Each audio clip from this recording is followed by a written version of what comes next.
المغرب يستعد لاستضافة كأس العالم 2030. مشاريع ضخمة وتحديات كبرى. وش كتعرف أن المغرب غادي يكون من البلدان المستضيفة لكأس العالم 2030؟ الحدث اللي كنا كنحلموا به ولا حقيقة. المغرب غادي ينظم أكبر تظاهرة كروية فالعالم بشراكة مع إسبانيا والبرتغال. شنو يعني هادشي؟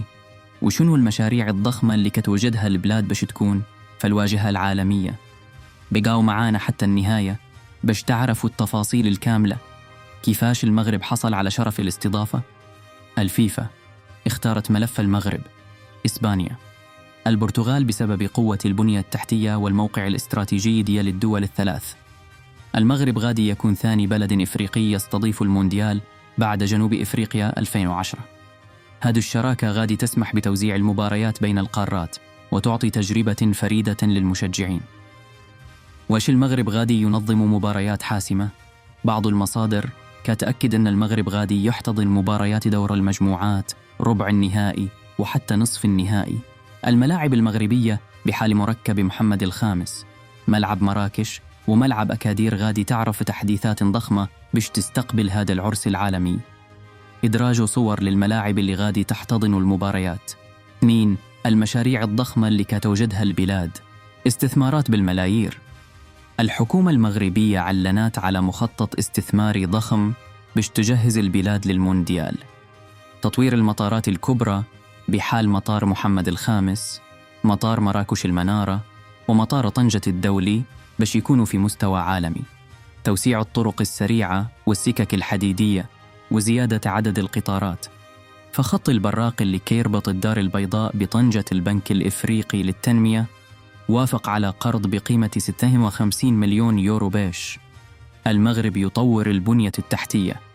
الهدف تجهيز البلاد باش تكون قادرة تستقبل مئات الآلاف من المشجعين من جميع أنحاء العالم. تأتي التحديات الكبرى اللي خاص المغرب يتجاوزها. التحديات اللوجستية والتنظيمية. خاص المغرب يكون قادر على توفير جميع الخدمات اللوجستية بحال الفنادق، النقل والمرافق الرياضية. القدرة على تنظيم المونديال بطريقة سلسة غادي تكون اختبار حقيقي. حقوق الإنسان والمعايير الدولية. بعض المنظمات كيطالبوا بضمانات على احترام حقوق العمال ومعايير الفيفا. خاص المغرب يثبت للعالم أنه مستعد ينظم بطولة فالمستوى العالمي من جميع النواحي. واش الجمهور المغربي مستعد؟ واحد من أقوى العناصر.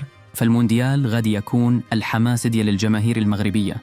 الفيفا كتشوف إنه المغرب من بين البلدان اللي عندها مشجعين شغوفين بكرة القدم، وهذا غادي يعطي المونديال طابع خاص.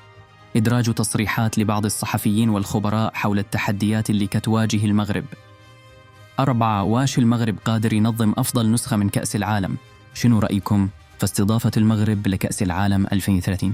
واش كتشوفوها فرصة ذهبية ولا تحدي كبير؟ كتبوا لنا آراءكم في التعليقات. ما تنساوش تديروا لايك، تشاركوا الفيديو وتشتركوا في القناة باش يوصلكم كل جديد. معاكم حتى نشوفوا بلادنا في المقدمة في العالم الرياضي.